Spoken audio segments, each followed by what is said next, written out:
bênçãos e fragrâncias se tem, presença sublime de inesgotável bem, fonte de luz, alma sincera. O amor é a tradução do belo, mesmo nas paragens mais pobres, despertando a vida desde o mais singelo de alma sofrida, coração nobre. Também é o amor, a essência do bem, na amplidão do universo, mostrando a verdade que contém na sua letra, no seu verso. O amor é a tradução do belo, mesmo nas paragens mais pobres, despertando a vida desde o mais singelo de alma sofrida, de coração nobre, de alma sofrida, de coração nobre, de alma sofrida, de coração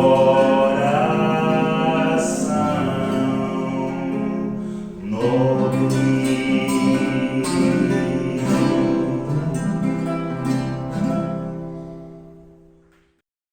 Olá, sejam bem-vindos todos a este momento de reflexões que muito pode nos auxiliar em nossos dias, esses dias tumultuados no qual vivemos, cheios de contradições e equívocos. Nós agradecemos aí a presença dos nossos artistas que estão aí fazendo essa apresentação para ajudar a harmonizar o ambiente, abrandar os nossos pensamentos, preparando-nos para o tema de hoje, que será exposto. Nós ficamos bastante gratos também com a nossa palestrante, Renata Dourado, fundadora e dirigente mediúnica do Instituto Vida Bezerra de Menezes, que vai nos expor o tema Reencarnação, prova de amor de Deus. Como prova de amor de Deus? Ela vai explicar. Não esqueçamos também de providenciar a garrafinha de água para que ela possa ser fluidificada, magnetizada pelas vibrações que pairam sobre nós neste momento. E vamos, então, interiorizarmos-nos, indo ao nosso coração, esquecendo o nosso mundo externo, esquecendo as nossas dificuldades, os trabalhos, e elevar o nosso espírito ao Mestre Jesus, que paira sobre nós, com um brilho que nossas palavras não conseguem definir, e vibrações inenarráveis que nos deixam em uma situação quase de inexistência, tamanha sua beleza e seu brilho. Peçamos então, Mestre, apesar de todas nossas pequenezas, inferioridades espirituais, temos vontade de crescermos. Portanto, nos fortaleça, Mestre. Encha o nosso coração de um desejo imenso de amar a Deus e ao próximo. Que sejamos todos atendidos. Ouçamos então agora a explanação da nossa irmã Renata Dourado, que vai falar sobre a reencarnação, prova de amor a Deus para conosco.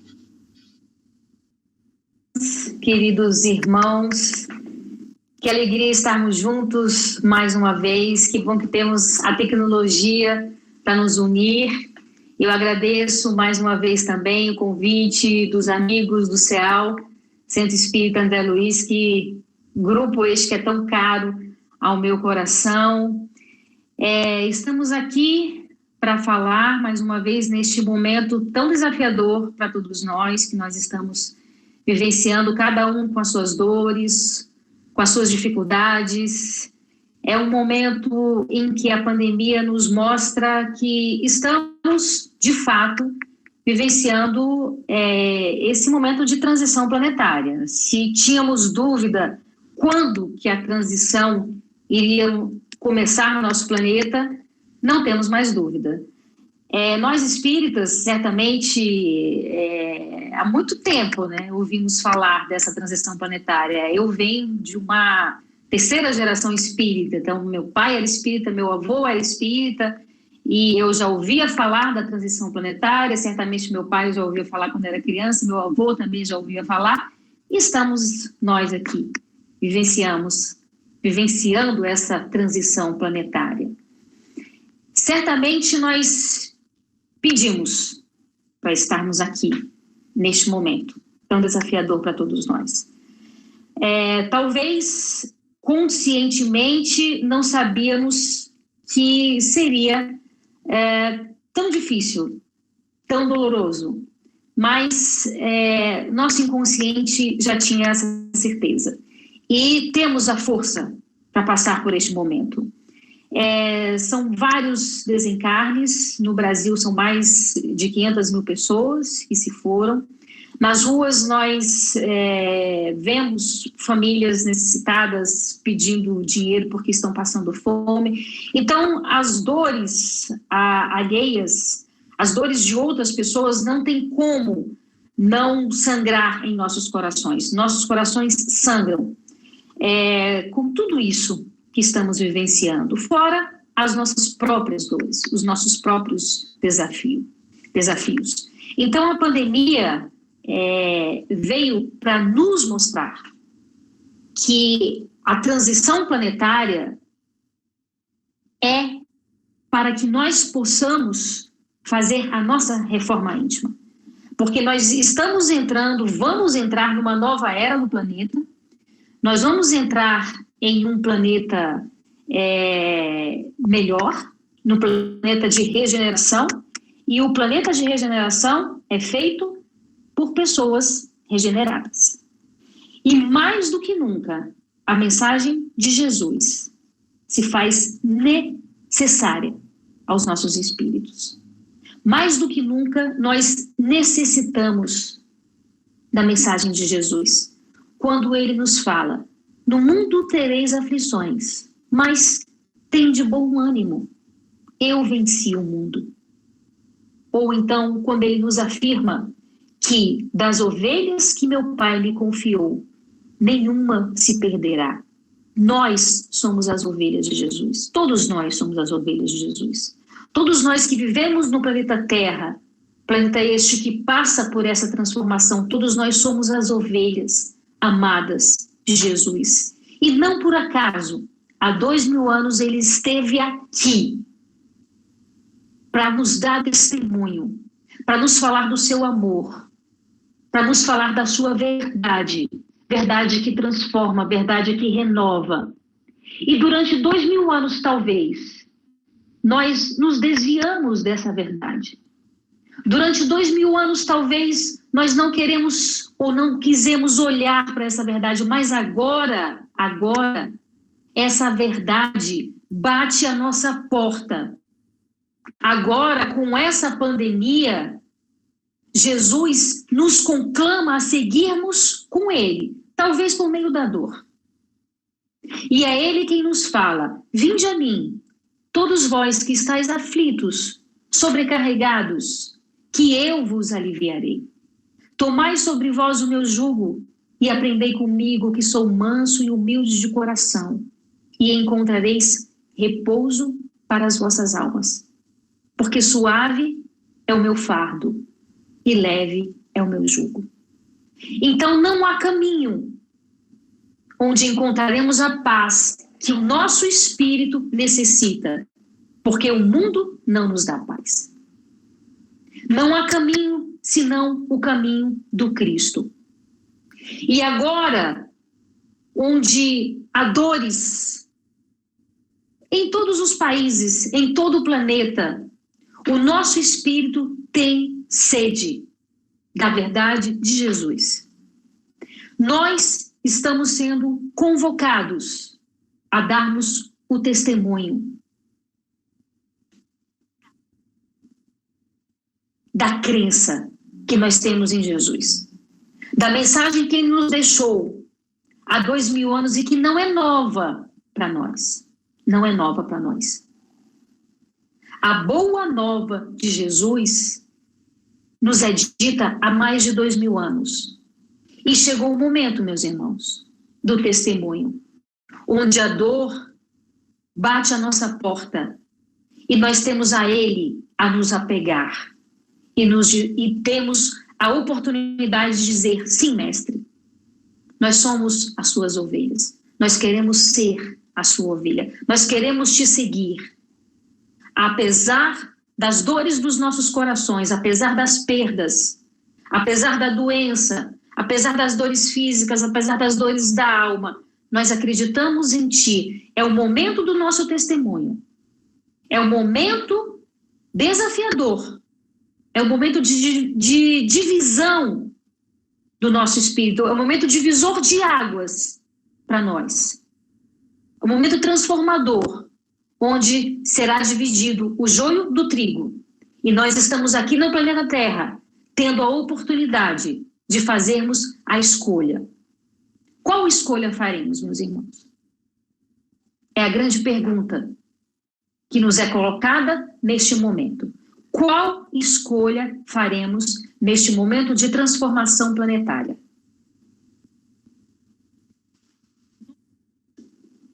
Espíritas, não somos melhores do que ninguém. Nós não podemos agir como os fariseus de antigamente, que eram religiosos, que tinham conhecimento e que eram hipócritas, que se colocavam como superiores a outras pessoas porque tinham conhecimento religioso. Nós temos as nossas crenças, como, por exemplo, nós acreditamos na reencarnação, que para nós é a prova viva do amor de Deus. Acreditar na reencarnação não nos faz melhores do que ninguém, mas nos dá responsabilidades maiores. Porque nós sabemos, nós acreditamos, nós temos a certeza. Deus nos dá oportunidades para recomeçarmos. De que Deus nos dá oportunidade para desfazermos que nós mesmos fizemos em vidas passadas. Só que nós precisamos ter a consciência de que nós já desperdiçamos inúmeras existências passadas. Inúmeras existências passadas, desviando rotas, deixando tesouros onde as traças destroem, onde os ladrões roubam, deixando os nossos corações em lugares onde não eram estáveis, onde não eram reais. Então nós temos que nos perguntar, diante da oportunidade, de mais uma oportunidade reencarnatória, o que nós estamos fazendo da nossa existência. Kardec nos diz que a ideia da reencarnação, e é óbvio que não é com esse nome porque o nome de reencarnação foi dado por Kardec, mas a ideia do retorno à vida corpórea após o desencarne, após a morte, é uma ideia de muitos e muitos anos. Os próprios judeus já tinham essa ideia. A Grécia Antiga já tinha essa ideia do retorno ao mundo corpóreo após o desencarne, após a morte. Então, Kardec vai nos dizer que apenas os saduceus eram extremamente materialistas. Apenas os saduceus acreditavam que após a morte não havia mais nada. Mas o restante dos judeus acreditavam, mas eles tinham uma ideia vaga. Eles não tinham uma ideia sistematizada, como Kardec nos colocou, como é esse retorno à Terra por meio da reencarnação. Mas nós temos algumas passagens que nos dão sinais de que os judeus acreditavam nesse retorno ao planeta Terra, nesse retorno à vida corpórea. Temos, por exemplo, em Mateus, capítulo 10, capítulo 17, versículo 10 versículo 10 a 13, onde Mateus vai nos dizer: mas os discípulos o interrogaram a Jesus. Por que dizem, pois, os escribas ser necessário que Elias venha primeiro? Então Jesus respondeu: de fato, Elias virá e restaurar todas as coisas. Eu, porém, vos declaro que Elias já veio e não o reconheceram. Antes, fizeram com ele tudo quanto quiseram. Assim também o Filho do Homem há de padecer nas mãos dele. E aí, Mateus complementa: então os discípulos entenderam que lhes falaram a respeito de João Batista. João Batista era a encarnação de Elias, para a gente não há a mínima dúvida. Não há a mínima dúvida com relação a essa passagem. E tem uma outra passagem clássica, o famoso diálogo entre Jesus e Nicodemos, que era um fariseu, um senador judeu, que era, portanto, um conhecedor religioso, onde Jesus vai afirmar a Nicodemos: ninguém poderá ver o reino de Deus se não nascer de novo. E aí há um diálogo entre Jesus e Nicodemos pergunta: mas como assim, mestre? Como um homem já nascido, crescido, poderá voltar ao útero materno? Então eles tinham essas dúvidas. E Jesus, em determinado momento, ele fala: se você não me entende quando eu te falo das coisas terrenas, como é que você vai me entender se eu te falar das coisas celestiais? Então, ou seja, eles tinham uma ideia vaga, eles tinham um conhecimento vago, acreditavam, tinham essa crença, muitos chamavam de ressurreição, mas nós compreendemos que a ressurreição não é possível, porque a ciência nos diz que a ressurreição não é possível, você retornar a um corpo que já não existe mais, e nós sabemos, aqui um parêntese, que o espiritismo é religião, filosofia e ciência. E nessa época atual, onde a ciência está tão desacreditada, nós espíritas temos que seguir a ciência em qualquer aspecto, inclusive no aspecto da pandemia. Temos que seguir a ciência. Temos que seguir Kardec. Kardec é ciência, espiritismo é ciência. Não podemos perder esse foco. Então a ciência nos fala que a ressurreição, ela não pode ocorrer por motivos óbvios. Então, quando eles se referiam à ressurreição, eles estavam se referindo à reencarnação. Então, essa ideia da reencarnação é uma ideia antiga. Só que no decorrer dos anos, Kardec veio e nos colocou claramente, obviamente, por meio dos espíritos, como que ocorre a reencarnação. E a reencarnação, repito, é a prova mais viva do amor de Deus. De um Deus que não vai nos condenar a penas eternas, que não vai nos condenar a um fogo, a uma vivência eterna em um fogo do inferno, e muito menos num céu de ociosidade, partindo de um parâmetro de uma existência só. com todo o respeito aos irmãos que assim acreditam.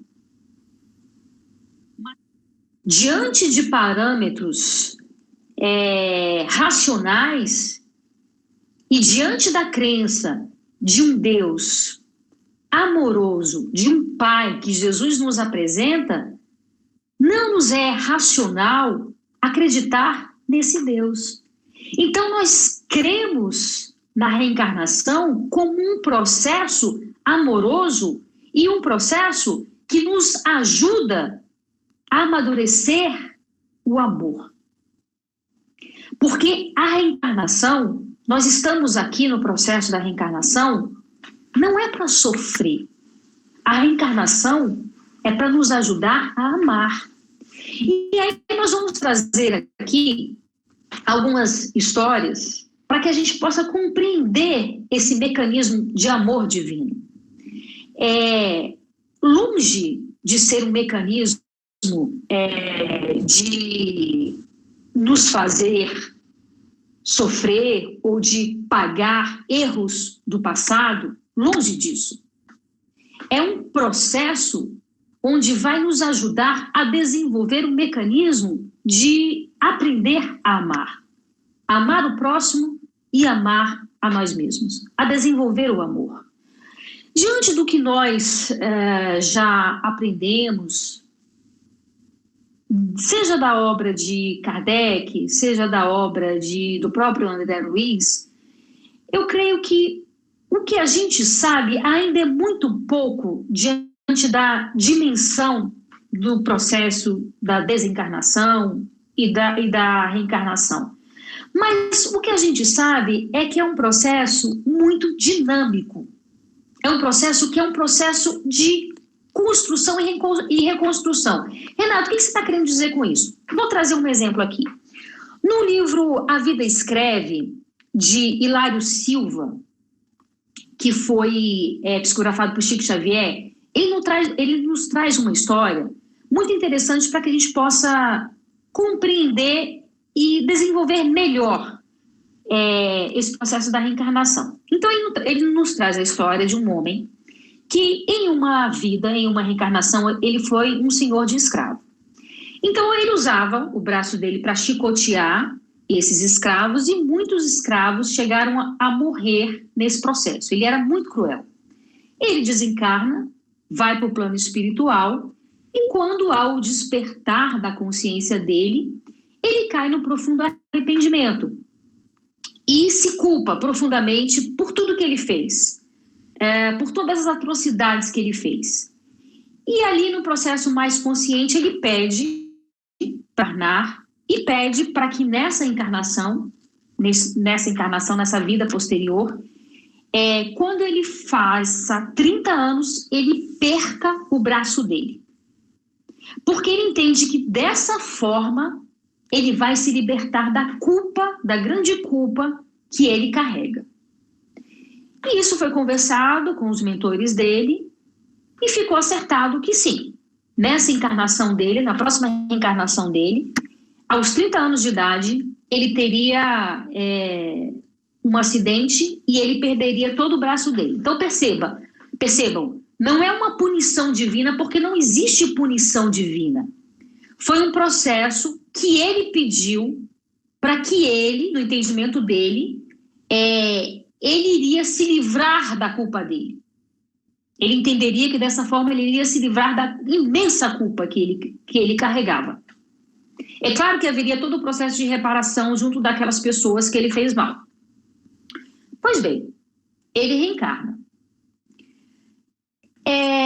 Desde cedo, ele é uma pessoa muito bondosa.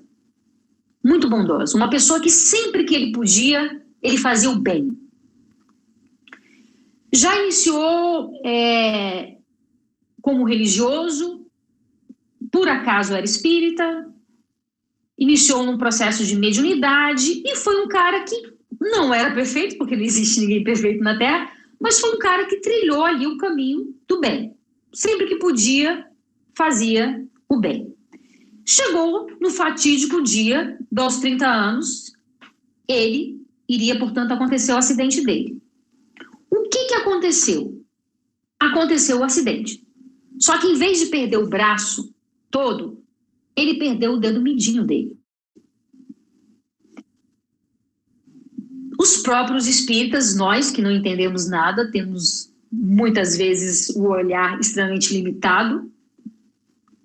Os próprios espíritas ficaram no comentário, mas meu Deus, como é que pode acontecer isso com o fulano de tal? O fulano de tal é tão bom, como pode ter acontecido isso com ele? Um acidente, e ele perde o dedinho. E ficaram naquela confusão toda. E aí, numa sala mediúnica, a espiritualidade amiga veio e falou o seguinte, olha só, na verdade, estava na programação dele, e ele super tranquilo com a perda do dedo midinho, super tranquilo, mesmo sem ter consciência do que iria vir, mas estava bem, assim. E aí veio, na mesa mediúnica, os espíritos disseram, olha, constava na programação do amigo que ele iria perder o braço direito dele todo. No entanto, ele aprendeu a lição. Ele não precisava mais passar por aquilo, porque foi um cara que se dedicou a vida toda ao bem. Então, ele aprendeu a amar. Repito, a ideia não é sofrer, meus irmãos. A lei de Italiano já foi revogada há muito tempo. Nós podemos e devemos pagar o mal que nós fizemos com amor. Essa é a lei. E aí eu vou trazer uma outra história do irmão de Chico Xavier, que também é interessantíssima para que a gente possa compreender esses mecanismos da reencarnação. Por quê? Porque nós estamos construindo literalmente hoje o nosso amanhã. Então, hoje mesmo, sem falar de uma forma metafórica, hoje nós estamos construindo o que vai acontecer no nosso amanhã. Então, o nosso processo reencarnatório, ele é dinâmico. Divaldo mesmo já falou que foi dado moratória a ele. Ou seja, ele veio para desencarnar em um determinado momento, mas a espiritualidade entendeu que ele poderia ficar mais tempo e foi dada essa moratória para ele. Então, é um dinamismo que acontece. Isso aconteceu só com o Divaldo? Certamente não.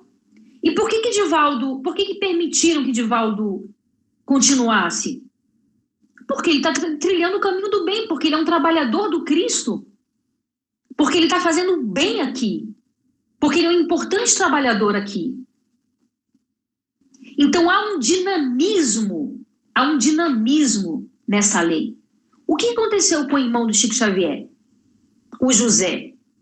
Desde que Chico entrou para a doutrina espírita, José estava ao lado do Chico o tempo inteiro. Então Chico ia visitar os presidiários, José estava lá. Chico ia distribuir sopa, José estava com Chico. Chico ia psicografar, José estava lá, virando as páginas, ou então apontando o lápis. Invisível praticamente, mas estava ao lado do Chico o tempo todo, fiel escudeiro do Chico. Durante 12 anos ele permaneceu assim, humildezinho, fazendo o trabalho dele lá, durante 12 anos. Um determinado dia, ele teve uma espécie de AVC. Caiu na cama. E os médicos falaram, a situação aí tá bem difícil, viu? Bem complicada. E a família do Chico, toda cobrando do Chico, cadê o doutor Bezerra, Chico? Cadê Emmanuel, meu filho? O pai dele, principalmente. E Chico muito triste com a situação, porque eles eram muito ligados, eles eram muito amigos. E Chico começou a fazer oração, e aí apareceu Emmanuel, apareceu o doutor Bezerra de Menezes, e ele pediu pelo irmão dele, que era muito querido dele, o companheiro de todas as horas, e Emmanuel disse, olha, Chico, a gente vai ver o que pode ser feito. A gente vem acompanhando o nosso irmão José, toda a trajetória dele, e a gente vai ver o que pode ser feito por ele. Isso foi à noite. Durante a madrugada, o que acontece? José desencarna. Não era bem um desfecho que Chico queria. E nem que os familiares dele esperavam, né? Para explicar para o pai dele foi uma coisa complicada. Só que aí Emmanuel veio trazer a explicação, porque o Chico também não entendeu muito bem ali, não era bem essa ajuda que ele estava pedindo, ele queria que o irmão dele ficasse bom, né? Qual foi a explicação de Emmanuel? Constava na programação de José que ele ficaria 12 anos em estado vegetativo. 12 anos, ele trabalhou na seara de Jesus. Anos, ele doou todo o amor que ele tinha. Ele doou tudo o que ele tinha. Passar por aquilo? Não. Lição. Para aprender a lição. Nessa grande escola chamada Terra. A gente não precisa sofrer para aprender. Estudar, prova, a gente não vai sofrer na hora da prova. O estudante que se dedica, que estuda para a lição, na hora que ele senta no banquinho dele para fazer a prova, ele não sofre.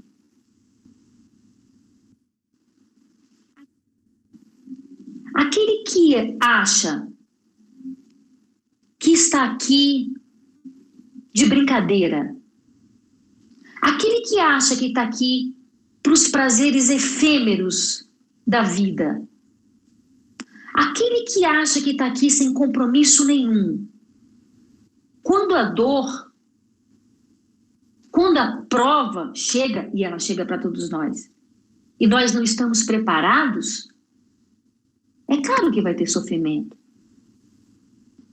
Claro que vai ter sofrimento. Vocês acham que nós não fomos preparados ou que não tentaram nos preparar para este momento que nós estamos passando agora?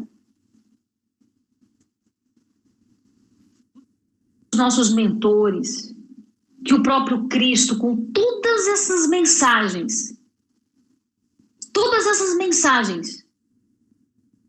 não nos preparou ou tentou nos preparar para este momento de prova agora? Várias vidas, eu tenho certeza disso, que nós passamos antes dessa, foram também para nos preparar para este momento agora. Nós desperdiçamos com coisas que não tinham sentido. Desperdiçar mais uma, neste momento tão valoroso, tão valioso para todos nós. De despertar da nossa consciência. É o momento de olhar para o nosso porão. Sabe, a gente vai amontoando as coisas no nosso porão e deixa ele lá escuro e não quer ver, porque dói ver. Que a gente é egoísta, que a gente é orgulhoso, que a gente é vaidoso, que a gente é ciumento, que a gente tem todos esses defeitos, porque todos nós temos. Mas se a gente não colocar luz,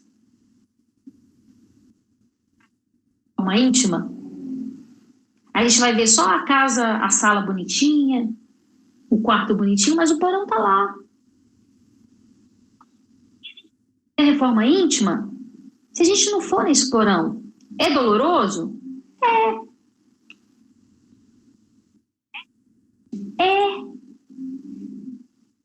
Mas a reforma íntima, a gente só vai fazer indo lá. A gente tem que ter coragem. A gente tem que ter coragem para ir lá. E é o momento que nós temos que ter coragem, porque o apoio da espiritualidade, com certeza, nós estamos tendo. O amor da espiritualidade, nós estamos tendo. Jesus está conosco. Nós estamos com Jesus? Essa é a pergunta que nós temos que fazer. Nós estamos com Jesus? Estamos com Jesus?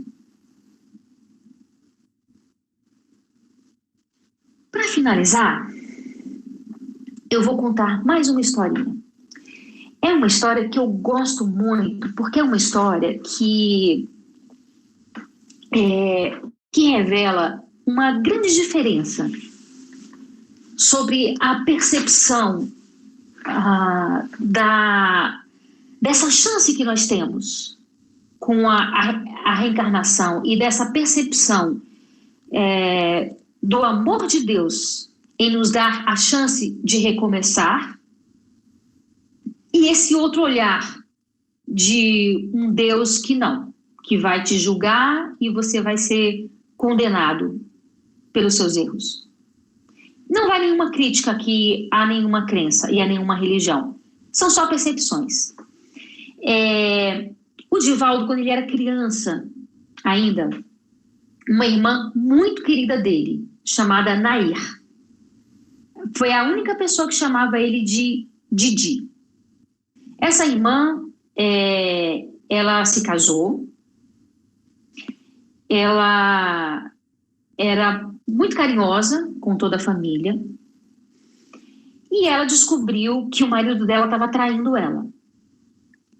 Ela foi até a casa dessa outra mulher, discutiu com essa outra mulher, isso no interior da Bahia, em Feira de Santana, lá para a década de 50. Foi lá, discutiu com essa mulher, ficou extremamente envergonhada com o que ela fez. E no momento de impulsividade, de raiva, ela tomou veneno e se matou. Foi uma tragédia, um sofrimento para a família toda. A mãe do Divaldo, Dona Ana, muito católica, foi até a igreja, era conhecida do padre, foi até a igreja com o Divaldo na mão. O Divaldo era pequeno, devia ter seus 5 anos. Foi até a igreja e falou assim: padre, eu vim aqui para o senhor rezar uma missa para Nair. A cidade toda já sabia o que tinha acontecido. E o padre, na cara dela, falou assim: Dona Ana, me desculpa, mas eu não posso rezar missa nenhuma para Nair. E ela fala assim: mas por que você não pode rezar uma missa para Nair? E ele responde na cara dela: porque a Nair se suicidou. E toda pessoa que se suicida vai para o fogo do inferno. E ela arregalou o olhão verde que ela tinha desse tamanho. Ela falou assim: padre, o senhor quer que eu acredite que é melhor do que eu não vai perdoar minha filha? Se eu, que sou imperfeita, perdoo ela, o senhor acha que Deus não vai perdoá-la? Olha a sabedoria dessa mulher, que era analfabeta. Padre, o seu Deus é diferente do meu Deus. Aí o Divaldo disse que lembra da cena, que ela pegou na mão dele assim, saiu da igreja e nunca mais voltou. Os anos se passaram, a Dona Ana também desencarnou, e a Dona Ana aparece para o Divaldo e fala assim: a Nair está voltando. Ela ia reencarnar. Um belo dia, Divaldo está na Mansão do Caminho, uma mansão que ele construiu lá em Salvador para receber famílias carentes, crianças órfãs, e ele se depara com uma moradora de rua que está com uma recém-nascida nos braços. E essa senhora, essa moradora de rua, pede abrigo para ele. E ele já não tinha mais vaga na instituição, mas ela estava tão desalentada, estava dias sem comer, e ele pede para ver a criança, e ela mostra a criança tem um lábio leporino. Lábio leporino, sabe como é que é, né? Quando a criança nasce com isso aqui aberto.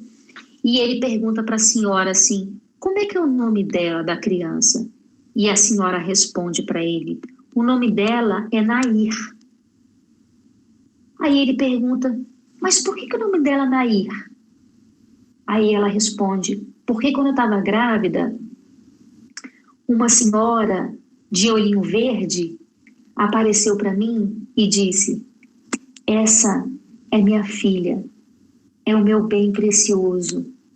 Ela vai passar uns anos com você. Cuida dela para mim.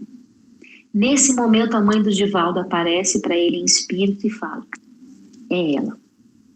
Então, Divaldo recebe a mãe e filha, e Nair, passa-se os anos, e a Nair, reencarnada, fica na Casa do Caminho. Quando ela tem ali mais ou menos uns 5 anos de idade, o Divaldo diz que está no escritório dele, e ela aparece assim na janela e fala assim: Didi, que era a única pessoa que chamava ele de Didi, relembrando as memórias. Ela fala assim: Didi. Ele diz que gelou o coração assim. Aí ela fala: eu voltei, né, Didi? Aí ele fala: sim, você voltou.